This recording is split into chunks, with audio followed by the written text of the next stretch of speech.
Hi. We have a lot to catch up on, we really do. A lot has happened since I was last here, but today is not that day, unfortunately. This video is very specific and it's for two very specific people. So if you'd like to stay and watch, please do, but you know who you are if you're watching this. So basically, a few weeks ago, I gave two very lovely ladies a makeup lesson. I usually type up all the notes of what we've done and everything, but actually this time I thought, why don't I just do a video and then they have it forever to watch. That's what we're doing. And I think I'm going to break it into two sessions also. I'd also like to say it is possibly the hottest I've ever been currently. But I don't want to open the window because then you won't be able to hear me. So we're just going to get on with it. It's going to be fun and we're all going to have a great time, right? The brief was sort of everyday makeup that you could potentially pizzazz if you wanted to. Natural, you, but better. You but elevated. I'm going to be using the exact products that I used during my lesson. So let's get cracking. I've done all of my skincare already. I did it ages ago. So although I am sweating, hopefully my skincare has sunk into my face. So we can now move on to priming. The primer that I used on the day was this Illamasqua Beyond Veil primer. The other option that I showed you was this e.l.f. one, both like dewy. This is super dewy, it's got a little glow in it. This one is super sticky, glowy, and that was the vibe that we were going for. I've just scooped some out onto my hand. I'm gonna use my fingers. I love my fingers for makeup. Slapping it in the center of my face and just working it in. I'm gonna let that sink in for probably about 5 minutes, but I'll see you back here in a moment. We're back and we're ready for the next step. We just went for a tinted moisturiser because they both had glorious skin. So I am going in with a tinted moisturiser. This one is from Beauty Pie. To be honest, I think a tinted moisturiser is a tinted moisturiser. You need a prescription for Beauty Pie, and although I do like this, I don't like it enough to pay £10 a month to buy it once a year, do you know what I mean? I will send over some recos of some other tinted moisturisers. I'm going to be using Fair and Light just because this oxidizes a bit, which basically means it changes colour once it's on your face. I am going to actually use my fingers, I think, slap it on like a moisturiser. I mean, you can see the difference. That's light and that's very fair. Light is quite orange actually. I'm just going to mix it up on my hand. I'm just going to slap it on my face.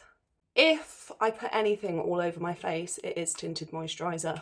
Just because there's, I've just put that straight in my eye. Just because it's so sheer, I think you can get away with slapping it all over your face.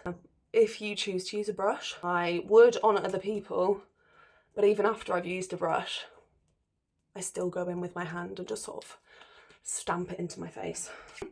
Then if you wanted to build up coverage, you can totally do this with a tinted moisturiser. So I'm going to do a little bit more sort of in the centre. And because I want to build up coverage, I'm now stamping it straight away rather than like smanging it. Technical words. Stamping rather than smange.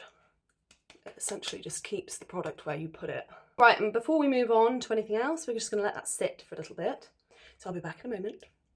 So then we're going to go in with a little bit of foundation. If you wanted a bit of extra coverage and you want to buy a foundation, you need to be looking for words like radiant, glowing, collagen, serum. You want a foundation that is packed full of moisture.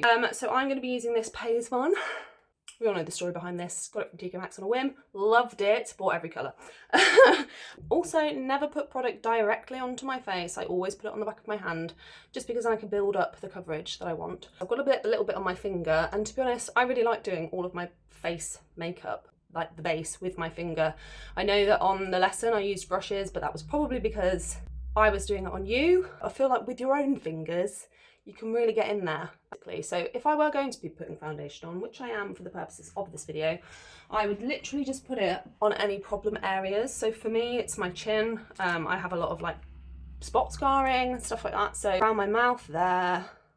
I've just now taken it off the back of my hand and I'm just sort of pressing it into the centre of my face. You want to keep this part of your face nice and bright because that's going to make us look young and fresh and awake. Right, we're going to move on. And we're going to start to bring back, sorry, I'm looking at myself because I'm using it as my mirror when I should be doing that, but then you won't be able to see me, so it's distracting, I know, I apologise. Right, now we're going to work on bringing a bit of warmth back to our faces, because at the moment, I look like I could scare children on Halloween. I used two totally different products on both of you. So both Glossier products. I'm going to go in with the bronzing aspect first. So this one is a cloud paint and I found it really good for super fair skin. And I am going to use a brush here. I'm going to use a fluffy brush. It's quite a dense fluffy brush and it's by Peaches and Cream. I really like these brushes. These are really, really affordable. You can get like a whole face set for like 20 quid. I'm going to put some of this again onto my hand, never directly onto your face. So I've worked it into the back of my hand. I'm now going to work it into the brush completely.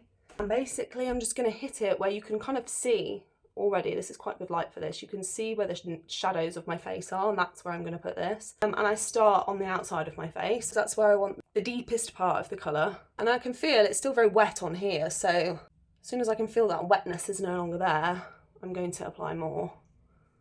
Before I put anything else on here, I would take this and I would run it on my nose. And the beauty of using a brush like this, it's got a tapered edge, and basically that just means that you're not going to have any harsh lines. It kind of does half the job for you, which is great. Sort of along the jaw, you want to go like over and under. That makes sense, so you don't have a line. I'm now going to use the other product that I used on the day. Technique's still the same, to be fair, but I need a bit more because I'm not as fair. This is also by Glossier. And it's a solar paint. I'm just going to use the same brush, bronzing brush, same. And I'm going to do exactly the same thing in exactly the same places. If you are confused where to put it, stand somewhere that gives you the same sort of lighting that I have. I'm literally standing right in front of a window. When you are applying it, you want to be applying it sort of upwards to help sort of lift your face. Oh, yes. It's all personal preference as well. Like, I'm a massive fan of bronze and blush. I would swim in that stuff. I love it so much. I think it's really pretty, but if you don't like it that much, don't use that much. And now we're going to move on to blusher. And I do believe on the day we used a nice lip and cheek balm. Right, again, I'm going to use both the colours. Use Apricot. This is by Peaches and Cream, same people who do the brushes. I'm going to go in with the Apricot on the apples of my cheek, and I'm going to use the Rose on the outer edges of my cheeks. Right, so I'm just going to use my finger and I'm going to pop it where I would like it.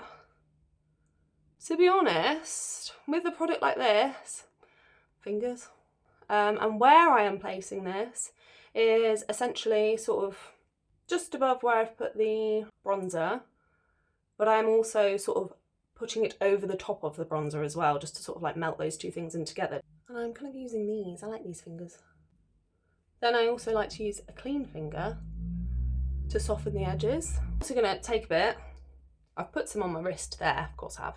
And I'm going to take a bit and I'm going to pop it on the centre of my nose as well. And just here and here, because I think it all marries everything together. I've said it about 1,000 times, but makeup is all about balance. If you're shoving loads of colour here, I kind of feel like you need to add a little bit elsewhere, otherwise it just looks really unnatural. I'm going to take some of the rose that we used also. I'm just going to add this bit. I'm also going to look in the mirror to see what I look like. Oh yeah, I love that. And then what we did on the day, instead of covering our entire faces in translucent powder, I really do think it makes more sense to use a powdered equivalent of what you've just used on top to set it into place. Especially on a day like today, because it is hot. But like we're saying, each to their own. If you don't want to do the step, don't do it. I do, so I am. And what we used on the day, that was special. What we used on the day for our bronzer, now this is a finishing powder actually, it's not a bronzer. And what I like about the fact that this is a finishing powder is that although it's got a little bit of colour, it's not going to make us look like we've completely overdone it. I'm going to be picking up a nice big fluffy angled brush. I really like an angled brush for cheeks and bronze because I just feel like it hugs your face in a nice way. So cover this. I'm using medium tan here. I feel like I used this on both of you. This is a MAC one. Obviously you don't have to buy a MAC one, but a finishing, pressed finishing powder. This is what I'm using. You can use a powdered bronzer if you want to, but there would be a lot more pigment to it. Literally just putting it exactly where I did the other products. I'm just gonna leave it at that, and you'll notice that I was stamping more than swooshing. There is a little bit of swooshing involved, but I would say stamping more so. Probably stamp then swoosh, like apply the product, then blend it in. Stamping's applying, swooshing is blending. Right, then I'm going to keep the same brush and I'm going to apply a powdered blusher. I'm actually going to apply a MAC one. I'm going to be using this one, which is called Peaches by MAC. dab it in there, tap off any excess, and I'm just very, very lightly stamping it on my cheeks. Right, setting powder. I'm going to use this very, very sparingly because it can be drying, so you need to pick the right one when you're buying them. I don't really think either of you need a translucent loose powder because they can be quite heavy and quite drying. I don't think you need that for what you guys are after. I'm going to be using a very small fluffy brush. I'm using a small one because I want to pinpoint where I'm putting this. I do want to use it because I don't want to be shiny. I believe the one that we used on your lesson was the Beauty Pie one. I do like this a lot because there is like a pearlescentiness to it. And it's very soft and it's very fine. So I am covering the brush in this powder. I'm going to tap it off. What I'm going to do, I'm going to press, I've just realised, bloody hell. I just realised we haven't used any concealer. This is what we did on the day. So I'm going to powder this side of my face and then I'll put concealer on this side, just so you can see what it's like on both. Because we said, didn't we, that back in the day, it was always concealer, foundation, powder, and that was the order of things.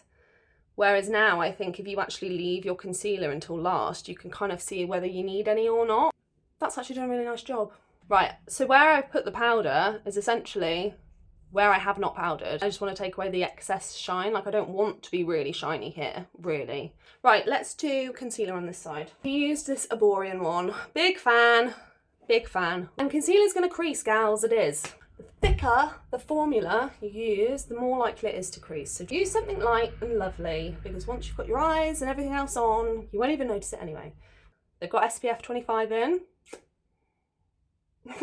So this is a high coverage, natural finish concealer. What I like about it is it's got different undertones, because this one has got an orangier, pinkier, warmer, and this one has got a colder one. If you've got bags, if you're not getting enough sleep, I would go for the orangier, warmer one because it will cancel out the darkness of your eye bags. I am again going to put this onto the back of my hand as to not over apply. I'm going to use my pinky and I'm going to apply it. I'm going to put a dot here and a dot here. I mean, even that is quite a lot. Not gonna lie. And then I'm going to use what's left on my finger. I'm going to go around my nose. It's because I can get a bit of redness there and a bit of discoloration. And then I'm going to take a little bit and pop it under my lip.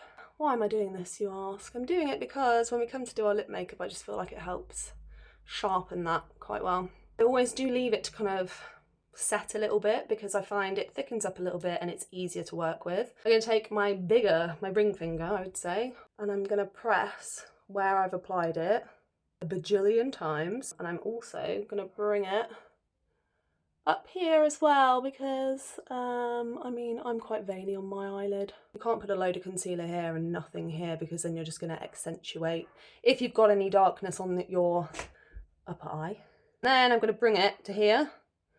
I've applied it here and I'm going to press this for ages. And I'm going to bring it out here a little bit. I'm just going to like work it around this area, my high points. Say if you wanted to build up a bit more, I've still got some on the back of my hand, and then I'm just going to dot it there because I have got some bags. I'm literally on my finger, dot it, forget it, done.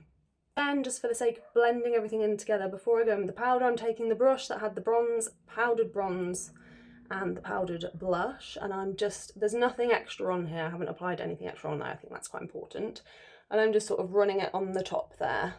We've used that nice Beauty Pie powder on there. I'm going to use this Charlotte Tilbury one on the other side of my face. This is more readily available, I would say, but it is expensive. It's expensive. I don't really buy a lot of Charlotte Tilbury because I don't get the hype that much with a lot of their things. I don't like the lipsticks, that is for sure. So I purchased this because I'd seen lots of good things about it.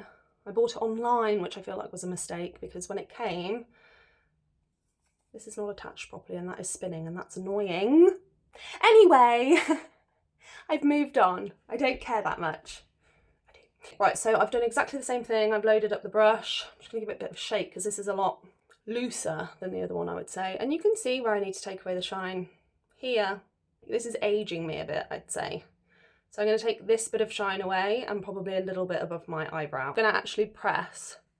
Before you put your powder on your under eyes, just go in with a little mirror, stretch them out a bit. If you've got any creasing, which is going to happen. It is. Just go in with your finger and dab and get rid of the said creases before you put your powder on. I'm going to get rid of all of the creases. Literally just shoving it where I put that concealer as well. And then I'm going to lightly brush it, the residue of what's left, sort of on the other areas of my face that have had no powder. Say if you're standing in front of a mirror, in front of a window, you'll see where you're shiny, you'll see where you want to take it away, and it's just personal preference, as is everything with makeup. So there we go.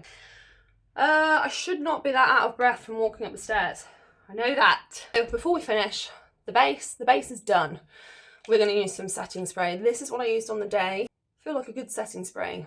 It's an investment, isn't it? However, if you don't want to spend that much, I think this is about £30. But it's going to last me 2 bridal seasons, I think. Skindinavia, this is this one that I used on you guys. Or, you know, you can get like drugstore ones. This is a NYX one. This is a matte finish though, so I won't be using this on my face. And you want to be kind of like, I don't know, this far away from your own face. I always miss my own face. It's much harder to do on yourself than it is to do on anyone else. So I feel like it melts everything, all the powders and everything like that together. I'm going to leave that there. But I'm going to do brows, eyes, lips in the next video. So I hope this has helped. But yeah, just let me know if you've got any questions. Thanks for watching. Bye.